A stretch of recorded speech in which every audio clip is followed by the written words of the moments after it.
بسم اللہ الرحمن الرحیم الحمد للہ رب العالمین وصلی اللہ علی محمد وآلہ الطاہرین اللہم صلی علی محمد وآل محمد. السلام علیکم ورحمۃ اللہ وبرکاتہ. وعلیکم السلام ورحمۃ اللہ وبرکاتہ. خیریت سے آپ سب لوگ؟ جوہر، وسیم صاحب، ساحل، علی عباس، افنان، آپ لوگ ٹھیک ہیں؟ ظرفیشہ میم، گلشن زہرا، فیروز فاطمہ، ہنا میم، فاطمہ زہرا، نکھت جی، السلام علیکم. وعلیکم السلام، السلام مونی، علیکم. رفت، فاطمہ، رئیس، آپ سب لوگ ٹھیک ہیں؟ جی ہماری گفتگو کتاب آداب اسلامی میں چل رہی تھی شاگرد طالب علم کی فرائض اور ذمہ داریوں کے بارے میں. کون سی ذمہ داریاں؟ وہ فرائض اور ذمہ داریاں جو شاگرد کو، طالب علم کو اپنے بارے میں خیال رکھنی ہے. جی جناب. تو وہ یہاں پر بات پہنچی نمبر 4 پر. چوتھی ذمہ داری کیا بنتی ہے اس شاگرد کی اپنے بارے میں؟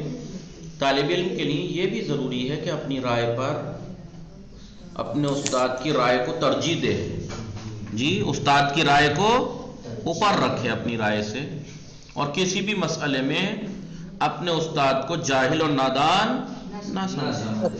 جیسا کہ اکثر اب اسی زمانے میں یہی کر دیا گیا ہے. کیا کر دیا گیا ہے کہ ایک لڑکا جسے ابھی کچھ نہیں آتا وہ پڑھنے لگتا ہے، تو ایسے دوستوں میں اٹھنا بیٹھنا کرنے کے بعد جہاں اسے لگتا ہے کہ استاد کی کوئی بات اس کے نظریے اور رائے سے ذرا الگ لگتی ہے تو وہ چھوٹتے کیا کہہ دیتا؟ جاہل ہے استاد، اسے کچھ نہیں پتا. یہ حالات ہو جاتے ہیں. ایسا انسان کبھی ترقی نہیں کر سکتا. اس لیے کی ذمہ داری ہے کہ اپنی رائے کے اوپر، استاد کی رائے کو اوپر رکھے، ترجیح دے، اور کسی بھی مسئلے میں اپنے استاد کو جاہل اور نادان نہ سمجھے. بالکل نہیں. اور جہاں تک ممکن ہو اپنی بات کو غلط سمجھے اور استاد کے نظریے کو صحیح قرار دے کہ یہ صحیح کہہ رہے ہیں.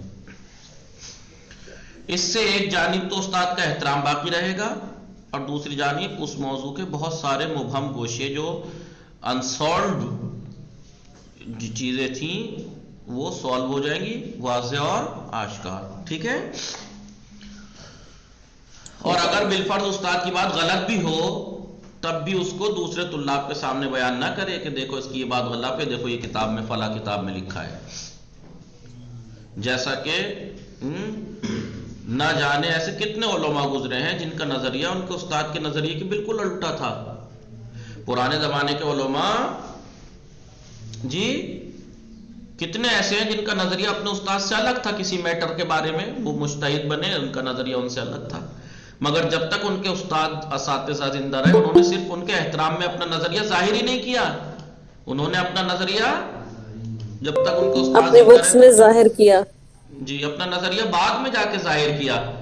کہ جیسے اگر کوئی کتاب لکھی، آپ اکثر علماء کی پرانی کتابیں دیکھیے جو درس کی بھی ہیں اور ویسی بھی ہیں، وہ لکھتے ہیں اگر کسی بات کو لکھتے لکھتے آتے ہیں تو میرے استاد اس بارے میں یہ کہتے تھے لیکن میرا نظریہ اس بارے میں یہ ہے. وہ بعد میں لکھتے ہیں اپنا نظریہ کہ میرے استاد محترم اس بارے میں یہ فرمایا کرتے تھے، ان کا نظریہ یہ تھا، میں یہ کہتا ہوں مثلا.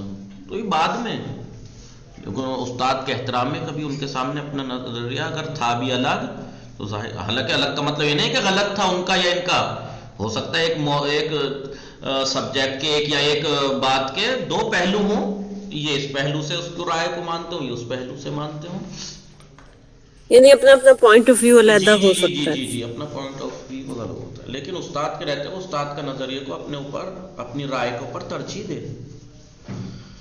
پانچویں ذمہ داری کیا بنتی ہے شاگرد کی، طالب علم کی جو علم سیکھ رہا ہے؟ پانچویں ذمہ داری اس کی بنتی ہے، یہ بات بھی اپنے آداب میں شامل ہے، یہ بات بھی آداب میں شامل ہے کہ اپنے استاد کا تذکرہ ہمیشہ عزت و احترام کے ساتھ کیا جائے.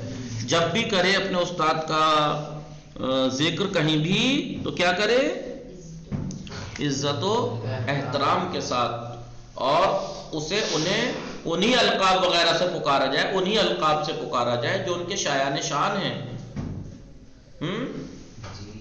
اور اسی طرح اپنی کسی کتاب میں مضمون لکھے یا کتاب لکھے یا خط وغیرہ میں بھی استاد کے شایان شان الفاظ کیے جانے چاہیے۔ میرے استاد گرامی فرمایا کرتے تھے، میرے استاد عزیز یہ فرمایا کرتے تھے، میرے محترم استاد، میرے قابل استاد، یعنی ان کے شایان شان القاب جی استعمال کیے جانے چاہیے۔ چھٹی ذمہ داری شاگرد کی کیا بنتی ہے؟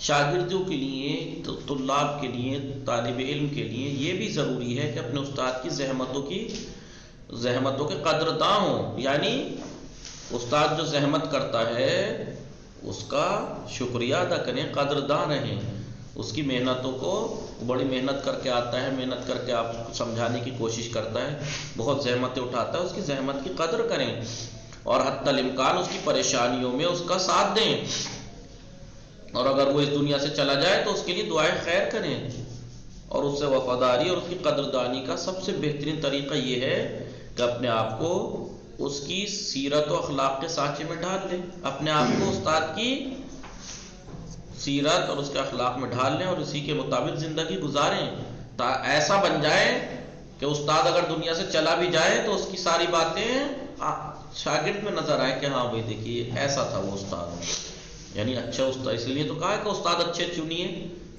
انتخاب کیجئے، کیونکہ پڑھانے سے زیادہ انسان کا پریکٹیکلی اور عملی زندگی استاد کی شاگرد کے اوپر اثر انداز ہوتی ہے، کیونکہ وہ اس کے لیے آئیڈیل ہوتا ہے۔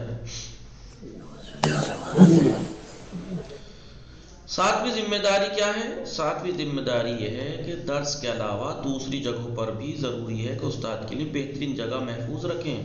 یہ نہیں ہے کہ بس کلاس میں آئے تو استاد کے لیے ذرا اچھا انتظام بیٹھنے بٹھانے کا رکھیں، اور کہیں بھی عام جگہ دعوت میں دونوں ٹکرا جائیں تو ان کی طرف پلٹ کے بھی نہ دیکھیں، خود اسپیشل جگہ بیٹھے ہیں اور استاد بیچارہ عام جگہ پہ جا کے ایسے بیٹھ کے نہیں، جہاں دیکھیں استاد کے لیے بہترین جگہ محفوظ رکھیں، اور جب تک استاد موجود رہے اس کے سامنے باادب رہیں، یعنی اٹھنے بیٹھنے، نشست و برخاست، اس کی باتیں سننے اور اس سے بات کرنے کا طریقہ بھی مؤدبانہ ہونا چاہیے۔ لگے دنیا اگر وہاں پہ کہیں ایسی جگہ پبلک میں ٹکرا جائے یا آپ استاد بھی موجود ہو اور وہ بھی موجود ہو تو سامنے والوں کو ایک دم احساس ہو جائے کہ ان کے رشتے کچھ خاص ہیں، یہ خود خاص احترام کر رہا ہے، یہ اس کے استاد ہیں، اس طریقے سے پیش آئے،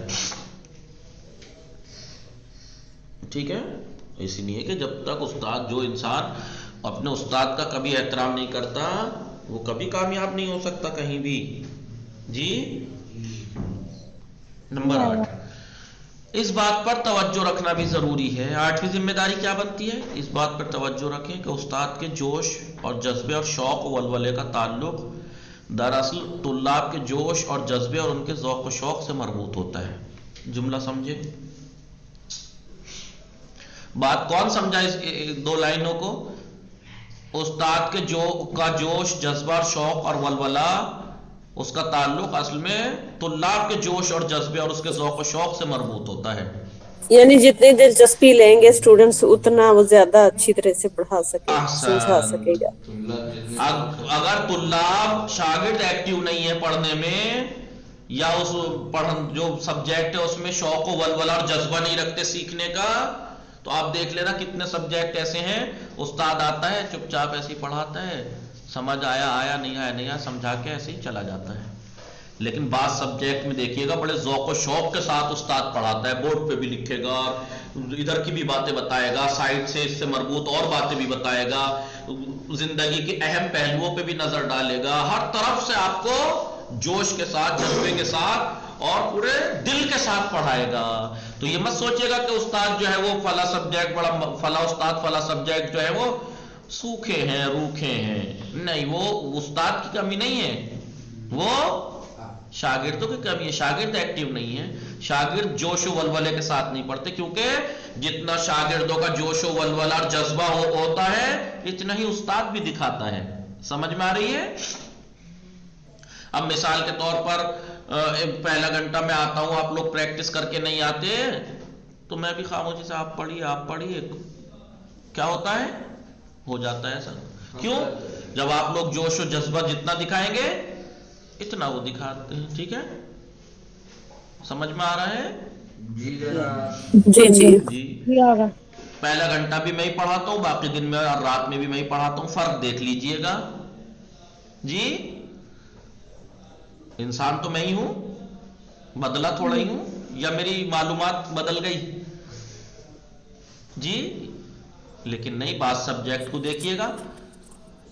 لیکن ایک سبجیکٹ ہے, اس میں بالکل نہ تو وہ ایکٹیو ہے, نہ جوش و ولولے کے ساتھ آتے ہیں, نہ ایسا لگتا ہے. تو جب لگے گا کہ بھائی وہاں انٹرسٹ لے رہے ہیں, وہ لے رہے ہیں, تو پھر بڑے جوش و جذبے اور ولولے کے ساتھ استاد پڑھاتا ہے. سمجھ میں آ رہی ہے اس بات کا فرق نظر آ رہا ہے آپ لوگوں کو؟ جی جناب. جی. ہاں, تو کبھی یہ مت کہیے گا کہ فلاں استاد بڑا سست ہے, ایسے ہی بور ہو جاتے ہیں اس کی کلاس میں, یوں ہو جاتے ہیں. جتنی یہ اس طریقے کی کمی آپ بیان کریں گے استاد کی, تو وہ اس کی نہیں ہے, وہ شاگردوں کی کمی ہیں. جتنا یہی کہہ رہے ہیں کہ استاد کا جو جوش جذبہ اور اس کا شوق اور ولولہ ہے, وہ سب اس سے تعلق رکھتا ہے کہ طلاب میں کتنا ذوق شوق اور اس سے رابطہ مربوط ہے. لہذا تمام طلاب حتی الامکان جتنا ممکن ہو سکے ایسی تعلیمی فضا بنائے, قائم رکھیں. جی, اب دیکھیے آپ لوگ بڑے شوق ذوق سے کلاس میں آتے ہیں, 10 12 15 اتنے لوگ آتے ہیں, تو ہمیں بھی لگتا ہے کہ بھائی دیکھیے اتنے لوگ آ رہے ہیں, اور کہاں اگر میں 3 4 5 ہی لوگ ہوں تو استاد بور ہو جاتا ہے کہ یار نا یہ 4 5 ہیں, آتے ہیں کم لائے ہوئے سے بیٹھے ہیں, کوئی یوں کوئی یوں, تو وہ بھی بیچارہ ایسے ہی چپ چاپ. لیکن جب دیکھے گا کہ نہیں بھائی میری وجہ سے, اس کلاس کی وجہ سے کتنے لوگ اپنا کاروبار چھوڑ کے, کام چھوڑ کے, گھر کا کام چھوڑ کے آن لائن کنیکٹ ہوئے ہیں, اپنے گھر کی اور ذمہ داریاں چھوڑ کے کنیکٹ ہوئے ہیں, تو پھر انسان ابھی جیسے یہی گواہ ہیں, یہ سب 5 یہاں حاضرین گواہ ہیں, لگاتار کبھی نہیں پڑھاتا تھا میں, کبھی کبھی بیچ میں کیا کرتا تھا, آتا تھا کہتا تھا آپ دوہرا لو, اکثر ہفتے میں 1 بار یا کئی آگے 2 ہفتے میں 2 بار 3 بار ایسا ہو جاتا تھا. لیکن ابھی بتائیے جب سے یہ آن لائن کا سسٹم ہوا ہے, کبھی دیکھا ہے ناکا کرتے ہوئے؟ جلدی سے نہیں کرتا. صبح میں بھی اگر لڑکے مجھے کام بھی ہوتا ہے یا لڑکے گئے ہوئے بھی ہوتے ہیں, جیسے بعض ٹائم قرآن خوانی پہ یہ لوگ چلے جاتے ہیں, تو لیٹ ہو جاتا ہے شروع کا گھنٹہ, لیکن میں جلدی سے دوڑ کے آتا ہوں, کنیکٹ کرتا ہوں کہ یہ لوگ کام چھوڑ کے کنیکٹ ہونے کی کوشش کر رہے ہوں گے. تو یہ ایکٹیویٹی کہاں سے آئی؟ ورنہ تو جب اور بھی پہلا گھنٹہ ادھر بھی ہے, ادھر آن لائن دوسری کلاس میں نہیں آتے, اور تو اس لڑکے نہیں ہے تو کلاس بھی شروع نہیں ہوتی. کیوں کہ لڑکے آ جائیں تبھی ہوگی شروع. لیکن میں آتا ہوں کیونکہ مجھے معلوم ہے کہ 10 12 لوگ یہاں اپنا کام یہ چھوڑ کے کنیکٹ ہوئیں گے. جی, لہٰذا میں آتا ہوں, جلدی سے آتا ہوں, کنیکٹ کرتا ہوں کہ چلو اتنے لڑکے آئیں گے, اتنے میں خالی آپ لوگوں سے سنتا رہتا ہوں یا پڑھواتا رہتا ہوں. تو یہ کیسے ہے, یہ سامنے اس شاگردوں کی ایکٹیویٹی سے تعلق رکھتی ہے. استاد کی ایکٹیویٹی, استاد کا شوق شاگردوں کے شوق سے مربوط ہے, استاد کا ولولہ اور جوش شاگردوں کی وجہ سے ہوتا ہے. اب مجھے لگے کہ آپ لوگ کوئی آتا ہے کوئی نہیں آتا, کسی دن یہ کہتے ہو نہیں آج مت پڑھاؤ, یہ مت کرو, اب ہم جا رہے ہیں آج یہ اور وہ. جب مجھے دیکھے گا کہ آپ آلس پن دکھا رہے ہیں, آپ میں جوش اتنا نہیں ہے, تو میں کیا کروں گا, ٹھیک ہے میں بھی سست پڑ جاؤں گا. ایسا ہی ہوتا ہے. جی جی. لہذا استاد کا ولولہ جوش جذبہ طلاب کی جتنا ذوق اور شوق اور جذبہ ہوگا اتنا ہوتا ہے. لہذا تمام طلاب کو چاہیے جتنا ممکن ہو سکے ایسی علمی اور تعلیمی فضا بنائیں, قائم کریں, جس سے استاد کو ان کی دلچسپیوں کا احساس رہے کہ کتنی دلچسپی لے رہے ہیں پڑھنے میں, اور ہر اس بات سے پرہیز کرنا چاہیے جس سے استاد کو دلی ٹھیس پہنچے. مجھے بہت پہنچتی ہیں بعض ٹائم خاص کر کے فارسی وغیرہ والی میں, اتنے محنت سے جذبے سے ولولے سے پڑھاتا ہوں. بعض ٹائم کیا ہوتا ہے کہ ایسی باتیں کر دیتے ہیں بعض لوگ کے حقیقے میں جانا اور اس کی حوصلہ شکنی ہو. ایسا نہ کریں کہ کبھی ہمت ٹوٹ جاتی ہے, ہمت استاد کی پڑھانے والے کی ٹوٹ جاتی ہے جب دیکھتے ہیں کہ یہ حال ہم ہے. پتہ لگا ایک دن کلاس میں 2 ہی لوگ آئے مثال کے طور پہ, کسی میں جس میں 15 16 آیا کرتے تو اس میں 2 ہی آئے مثلا, نہ کسی نے بتایا نہ کچھ. پتہ لگا میں اکثر رات میں دعوتیں یہاں ہو جاتی ہیں, بلاتے ہیں, میں دعوت میں جانا چھوڑ دیا میں نے جب سے فارسی کلاسز شروع کی ہیں.